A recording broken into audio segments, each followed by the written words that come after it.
I trusted you with everything. Now, you will deal with the consequences. Take him away, officers!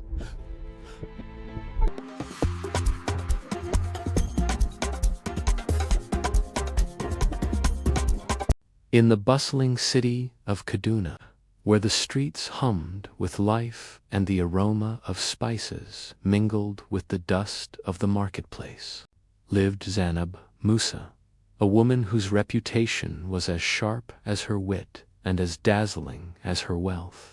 She was not merely rich, she was the queen of northern Nigeria's culinary empire, owning 5 thriving restaurants whose fame drew customers from Kano, Jos, and even Abuja, all eager to taste her legendary tuwin, kaffa, and man cooker, dishes so exquisite that diners licked their plates clean, unable to resist the symphony of flavors she conjured. Zainab's life, however, was not only one of luxury but also of precise control. With every detail of her empire known intimately by her assistant of 7 years, Felika Adi, a seemingly loyal aide from Ibadan, whose knowledge spanned everything from bank accounts to secret recipes, from the location of spare keys to Zainab's ATM pin. Zainab often boasted, "Without Falaka, I cannot function. She is my sister, my confidant, my right hand." Yet the saying that the hand which serves you can also harm you quietly gnawed at the shadows of her life, a truth she did not yet perceive.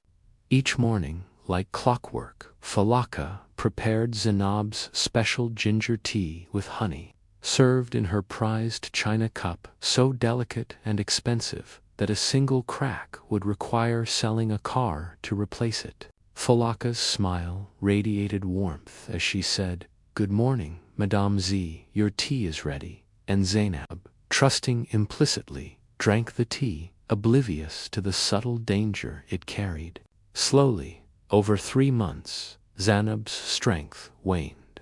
She grew thin, her body frail, her bones aching, her head pounding, and her stomach twisting painfully, prompting visits to Dr. Chukwu Okuno, blaming stress and overwork while prescribing vitamins that did nothing to stop the steady deterioration. Meanwhile, Falaka's ambition grew, cunningly siphoning millions from Zainab's accounts into her own secret holdings, plotting not just theft but the slow destruction of the woman she pretended to serve, intending to seize Zainab's empire through poison and forged documents, even manipulating Zainab's lawyer Barista Ik with lavish dinners and false loyalty. But on a sweltering June afternoon, fate intervened in the form of Khalid, Zainab's younger brother and a brilliant pharmacist, whose sharp eyes immediately noticed the ghostly pallor of his sister, and whose mind raced to a grim conclusion: slow, deliberate poisoning. Collecting blood, hair, and urine samples, along with the daily ginger tea, Khalid returned to his advanced lab in Mina, and 3 days later, the tests confirmed his worst fear: the slow killer, hidden in every sip, eroding Zainab from within like termites consuming a foundation. With careful planning, Khalid installed hidden cameras in the kitchen, staged a fake trip to Abuja for Zainab, and waited, watching as Falaka revealed her true nature, mixing poison and gloating over the anticipated demise of her unsuspecting benefactor. Zainab's tears flowed silently as the betrayal unfolded before her. 7 years of loyalty repaid with murder and theft, but a steely determination took root. She would not die quietly. With Khalid's wisdom and divine providence, a plan was born to catch the treacherous duo in the act, turning the tables on the conspirators who had plotted so long and so greedily, setting the stage for a confrontation that would test courage, cunning, and the unbreakable bonds of family, proving that even the darkest betrayal cannot extinguish the light of truth and justice when vigilance and love guide the way. As the days stretched into weeks, Zainab's once vibrant life in Kaduna grew shadowed by weakness and unexplained illness, her empire continuing to thrive while her body betrayed her, trembling under the weight of a poison she never saw coming. Every morning, Falaka's honeyed smile and meticulous preparation of ginger tea became a ritual of treachery. The cup's delicate porcelain hiding the deadly truth as Zainab sipped unsuspectingly, savoring the warmth and aroma, unaware that each swallow was a step closer to destruction. The bustling kitchens of her restaurants, the clatter of dishes, and the laughter of patrons carried on in blissful ignorance, while behind closed doors Falaka plotted with precision, transferring vast sums from Zainab's accounts, preparing forged documents, and charming Zainab's trusted lawyer, Barista Eku, with feigned loyalty and extravagant gifts, creating an invisible web of deceit that threatened to engulf everything Zainab had built. Yet subtle signs began to flicker, small inconsistencies, a fleeting hesitation in Falaka's smile, a slight tremor in her hands, as if the shadows of guilt occasionally betrayed her. Khalid, the ever-watchful brother, pieced together the puzzle with meticulous care, noting the pattern of illness, the regularity of tea service, and the whispers of chemical knowledge buried in his pharmacist mind. He was the only barrier between Zainab and the abyss. He devised a plan that required patience, cunning, and absolute discretion, collecting samples of blood, hair, urine, and tea without alarming Falaka, then analyzing them in his lab. The sterile environment a stark contrast to the warmth of Zainab's home where treachery thrived. The results confirmed his fears: arsenic, a slow killer, deliberate and invisible, weakening Zainab day by day, while the conspirators believed their plot was flawless. Yet knowledge became power.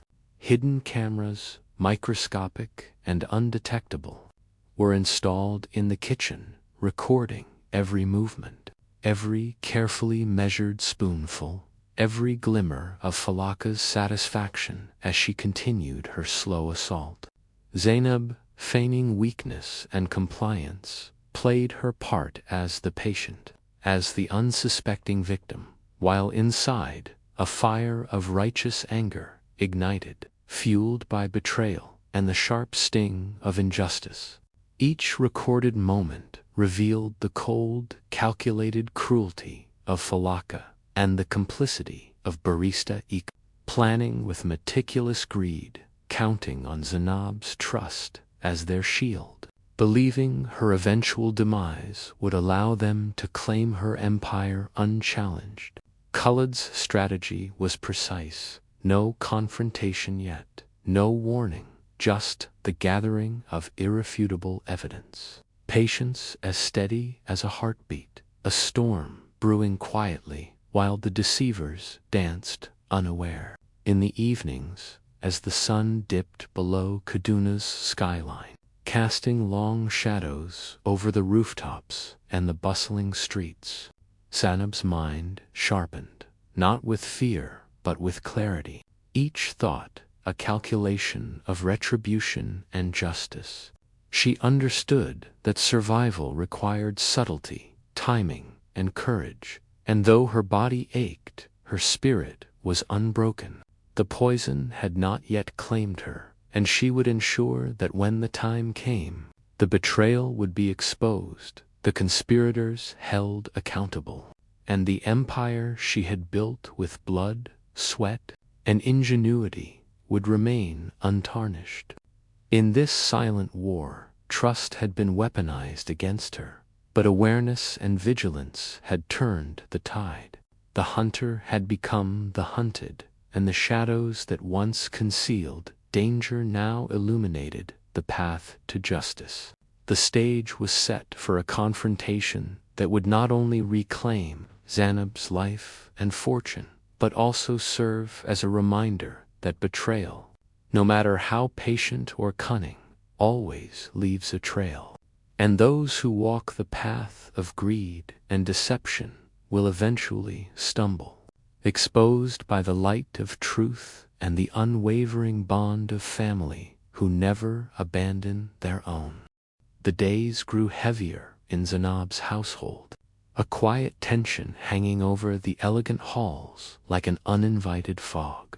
Each tick of the clock a reminder of her dwindling strength and the invisible threat that had hidden in plain sight for months.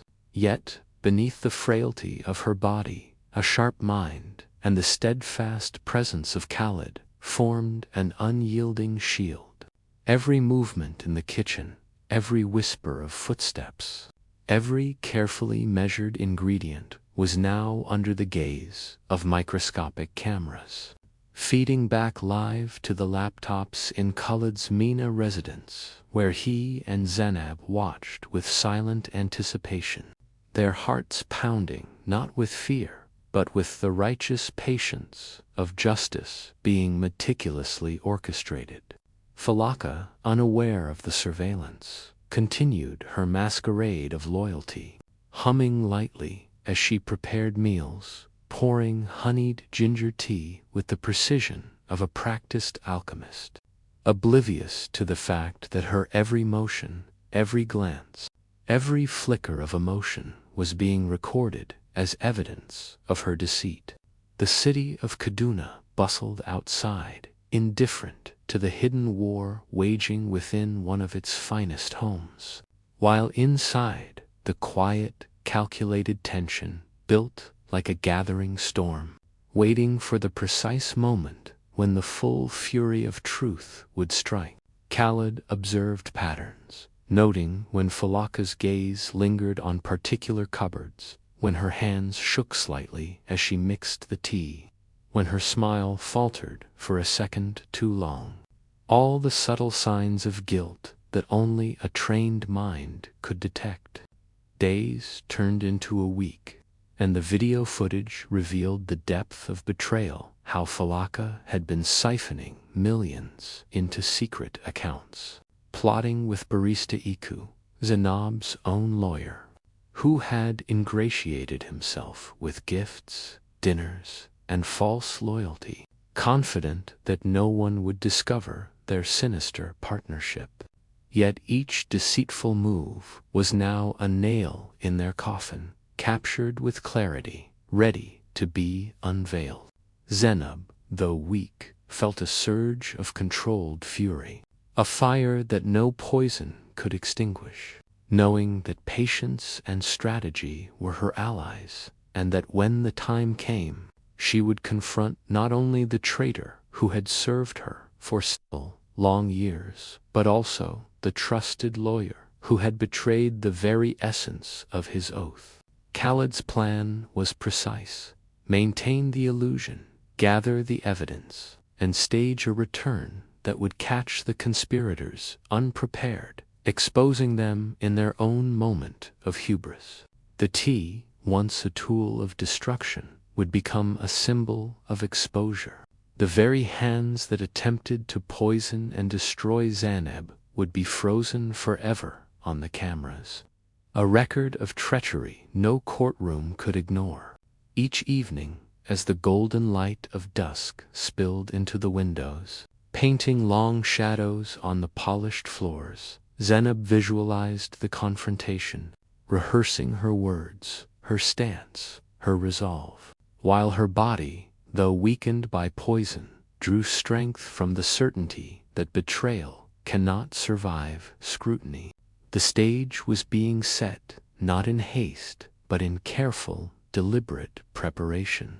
A chessboard where every move had been anticipated, every piece carefully placed to ensure that the conspirators would reveal themselves, without knowing the trap had already been sprung.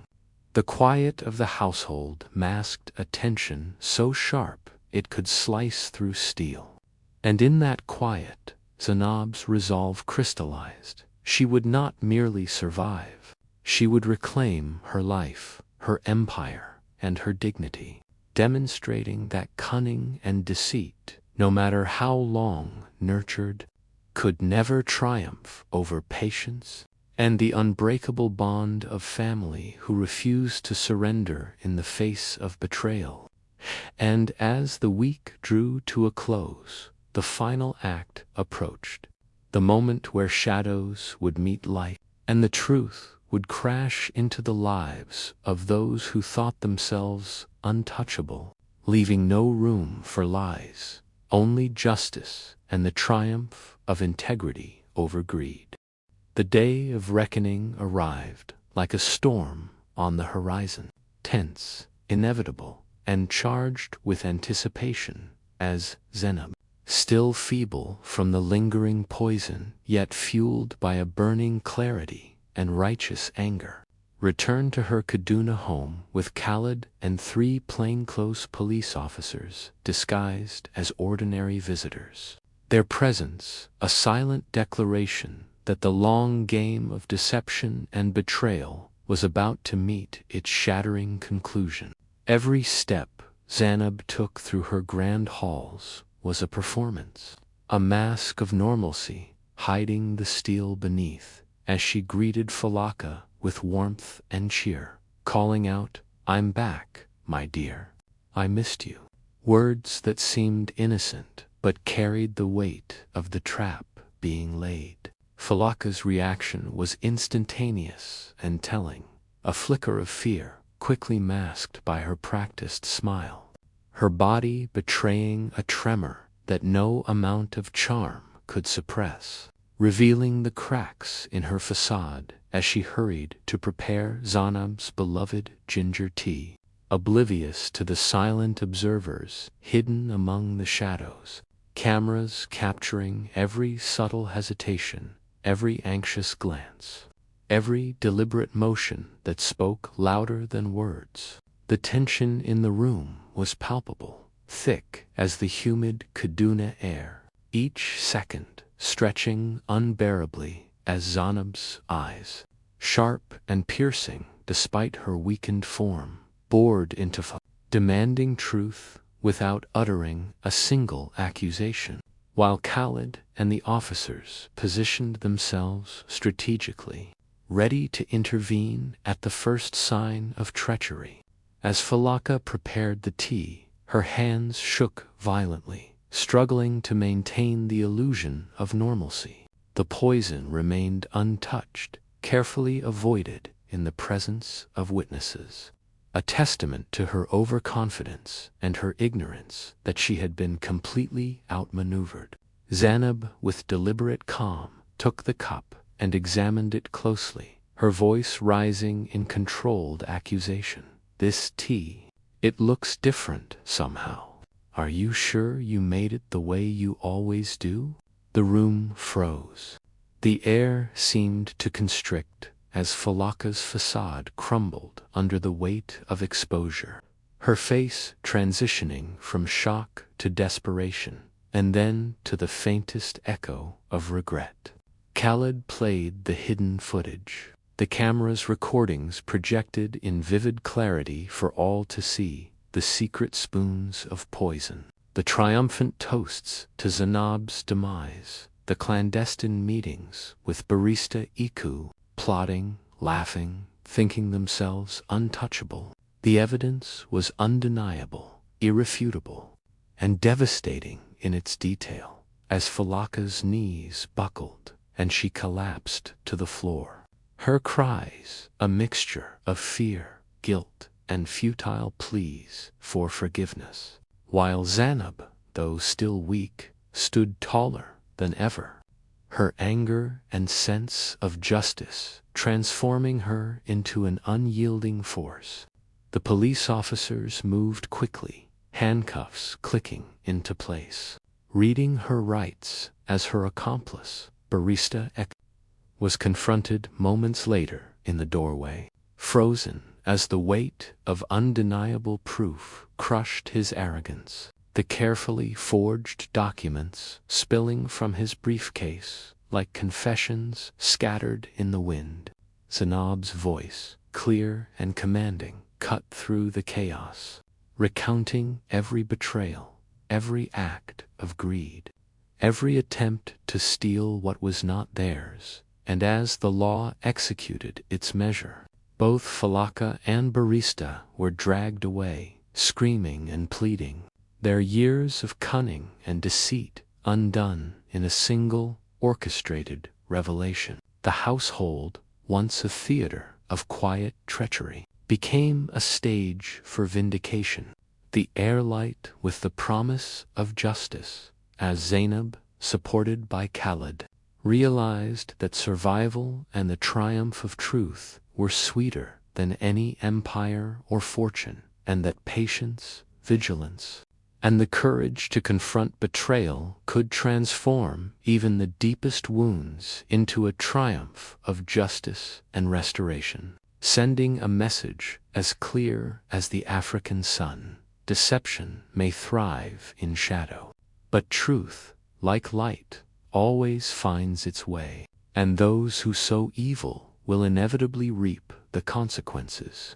As the hands that tried to destroy her were now powerless, bound by the law, while Zanab, though scarred, stood ready to reclaim her life and her empire with wisdom, resilience, and an unbreakable spirit. With the conspirators finally apprehended and the poison removed from her system, Zanab's life began to bloom again, like the resilient flowers of northern Nigeria after the rainy season. Her body recovering steadily, her strength returning with each passing day, and her spirit soaring higher than ever as the weight of betrayal lifted, replaced by the clarity and triumph of justice served. News of Falaka and barista Eq's arrest spread swiftly through Kaduna and beyond, reaching her restaurants where employees and patrons alike marveled at the story of survival and the woman who had outwitted those who sought to destroy her from within. Within weeks, Zainab regained her health, her energy vibrant, her mind sharp, and her presence commanding, as though the poison had never touched her, leaving only a deeper understanding of the fragility of trust and the necessity of vigilance.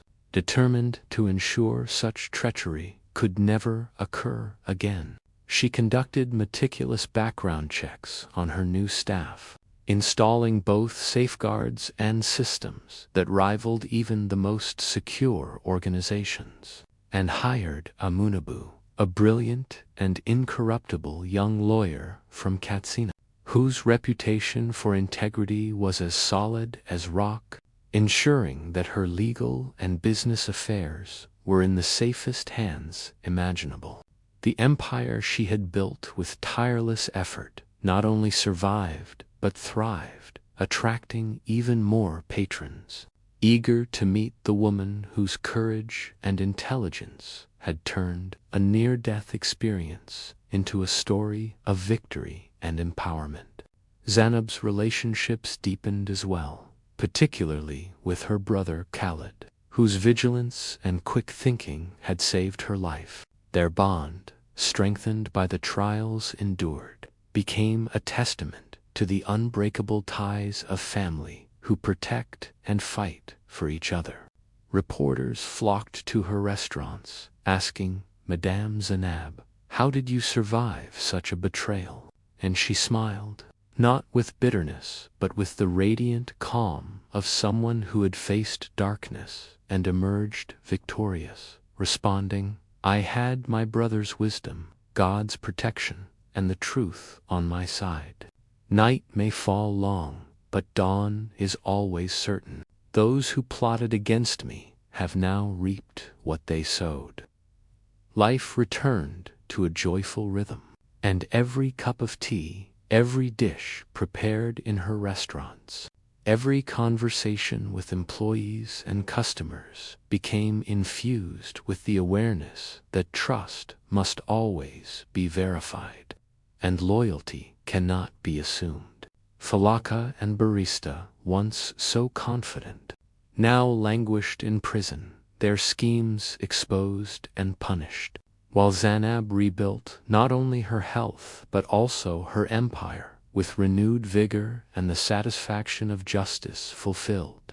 Patrons came from across Nigeria, drawn not just by cuisine, but by the legend of the woman who had survived treachery, outsmarted greed, and reclaimed her rightful place, inspiring everyone who heard her story with lessons of vigilance, courage, and resilience.